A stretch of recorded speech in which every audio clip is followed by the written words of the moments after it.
So picture this. Your company's official channel reaches 1 million subs on YouTube and you want to celebrate it with the community, right? So as a joke, you decide to carefully plan and launch a single VTuber themed around that one shtick and give her a ridiculously long and jokey name. And oh, she suddenly trends on Japanese social media? That's odd. Well, debuts normally get some traction before fizzling out, so maybe it's just that honeymoon period in effect. Besides, VTubers are so big in Japan, every debut by a major company gets trending these days. Anyway, let's just sell her welcome merch and... oh? They almost immediately sell out? That's odd. Well, we're just going to give this girl her time in the sun and... oh? Her debut comes around, shows her literal fucking insides, breaks 100k subs in a single day and trends in Japan again, and she's rising faster than anyone you've ever seen? Oh. Well, again, it's that debut honeymoon period. I'm sure... what? Nani? Her regular gaming streams are reaching 100k viewers, and she just reached 600k subs in 5 days? That's odd. Maybe we should keep her around. I think we struck gold here. But boss man, isn't she just supposed to be a joke? That's not exactly what happened. Maybe. But it sure as hell felt like it. Cue the intro.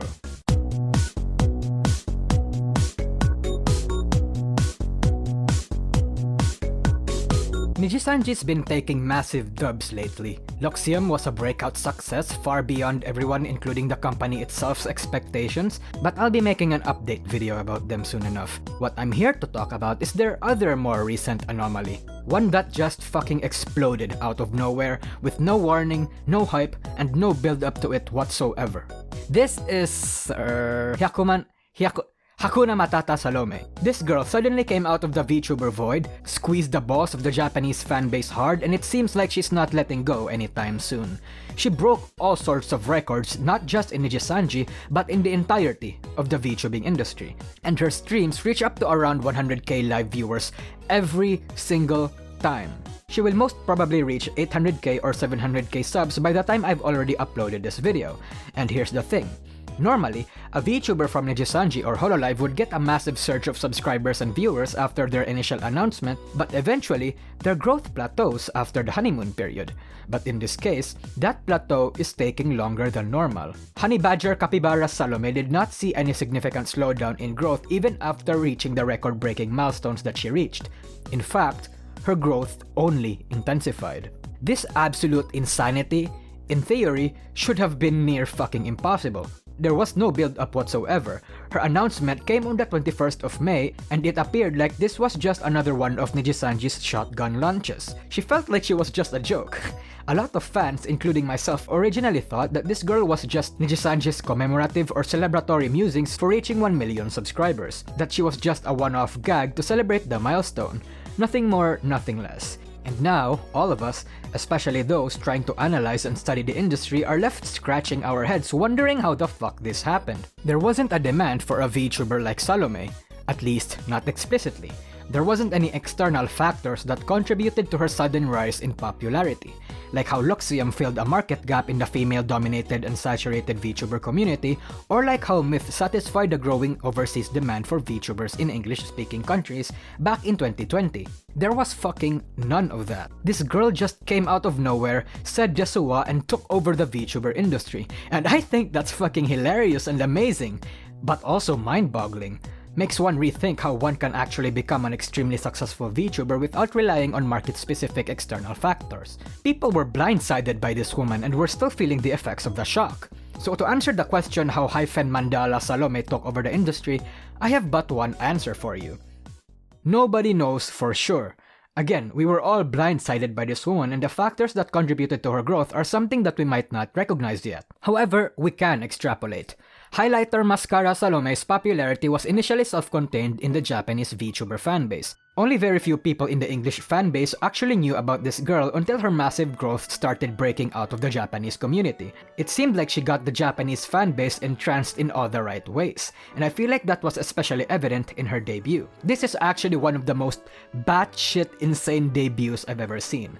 The girl revealed her own residence certificate and her fucking insides. This is that meme of no one. absolutely no one fucking shows her own gastroscopy images. This would later trend in Japan, and the shock factor may have drawn those curious enough to look at her. However, the Ojo-sama archetype is not exactly the most sought-after kind of VTuber archetype or kayfabe in the industry, because the Ojo-sama archetype is a bit uncommon but not exactly unique. They appeal to a specific kind of people, but Haiku Sayonara plays up that character really well, which is why her commitment to her character might have actually added to the charm, especially with her ending phrase. However, the real reason why this works is because she's not really an Ojo-sama, she's a fucking shut-in basement-dwelling NEET pretending to be an Ojo-sama. And this kayfabe pretty much makes excuses and even increases the effectiveness of her weirdness and out-of-character moments, which I tell you, is pretty fucking genius since she's basically double role-playing. Coupled with the fact that she's bouncing off the chat really well, and that she joined one of the biggest agencies in the industry, then it wouldn't be surprising why Hinduism Samsara Salome would be extremely successful. But surely these aren't enough to make her that much of a fucking anomaly, right? Well, let's look at the external factors. As I've mentioned initially, Nijisanji has been taking massive dubs in the industry this year, especially in the EN side of things. A few people say that it might be that reason, however I'm actually going to disagree with that because the JP and EN fanbase don't quite overlap as much as you guys think. Considering that at least half of Nijisanji EN's fanbase are women, since the boys takes up the spotlight most of the time and the fact that a significant portion of that are Chinese, I doubt that most of that demographic would be interested in a Japanese female VTuber. And again, Hyakumantenbara Salome blew up in Japan specifically, so the rise of Nijisanji EN I think had little or nothing to do with it. However, the fact that her announcement and debut seemed like a joke certainly did. See, Nijisanji's official channel just reached 1 million subs exactly 1 month before the girl's debut, and based on the girl's name, which means 1 million something Salome, and you get fans speculating that she was just an extremely late April Fool's joke. Perhaps a few people just waited for the punchline of the joke but stayed around due to the insanity of her shtick and her unique personality. Word of mouth spread like wildfire, especially with the tags related to her trending in Japanese social media. However, it's becoming even harder to believe that this was just a joke from the very beginning. It seems like Nijisanji wanted this woman, believed in her. Because why else would Nijisanji go through the expensive hassle of launching a VTuber with the 1 million shtick? Why now? Exactly 1 month after the official channel reached 1 million subs. And why only launch one VTuber? As time passes on, I'm starting to think that this wasn't a joke by Nijisanji.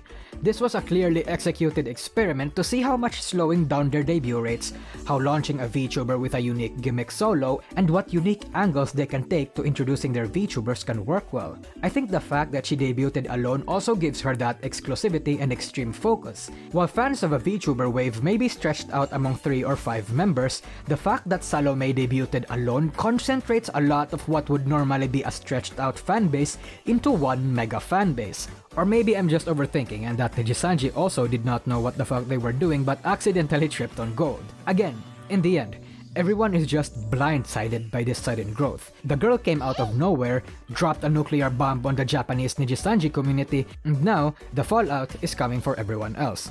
I'm excited what her success means for both Nijisanji, Hololive, and other VTubing companies, because I feel like there are lessons to be had in this rather explosive rise that we, as mere fans of the industry, can't see yet. Or again, maybe Nijisanji is also just scratching their heads wondering how the fuck this happened. However, for now, Hyakumantenbara Salome has become the rising star of the community, and from the many VTubers of old passing the crown from one to another, is rapidly becoming the current queen of the VTuber industry. And remember, this may change in the near future. Who knows when something like this will happen again? Even I admit that it's probably too early to tell what's going to happen to Salome, but that doesn't make this massive achievement any lesser. The VTuber industry is extremely volatile and anything can happen for seemingly no reason. I could even be missing a few other factors. In any case, I think the fact that this girl got some traction due to the jokish nature surrounding her launch, her impressive dedication to her entertaining character, and the absolute insanity of her debut caused Salome to become as massive as she is. Somehow, Hyakumantenbara Salome taps into the older and veteran Japanese fans and reminds them of the golden age of VTubers. This girl absolutely encapsulates Nijisanji as a whole. In any case, this is an epic W for Nijisanji and an even massive W for the VTubing industry. Hi everyone, thanks for watching the video. I'd like to remind you all to not turn the comment section into the virtual YouTuber 4chan board, and tribal fag all over the place. I now feel like I have to put this disclaimer every time I put out numbers in every single one of my videos, even though I'm just putting up numbers to prove a point and not necessarily to compare or number fag, because my recent videos have seen a fair bit of tribalism and number fagging, and I don't want that on my community. We're here to study and talk about VTubers in a civilized manner, not be brain-dead monkeys that throw shit at each other saying that their tribe and the waifus on it are much better than everyone else's. Praise and swoon over your VTubers, but don't compare them with anyone else. Just stick to your favorite waifus and be happy, man. Jesus. With that being said, like and subscribe for more content, and if you want to support me, joining my membership and Patreon will be the best way to do so. Anyway, that's it. See ya.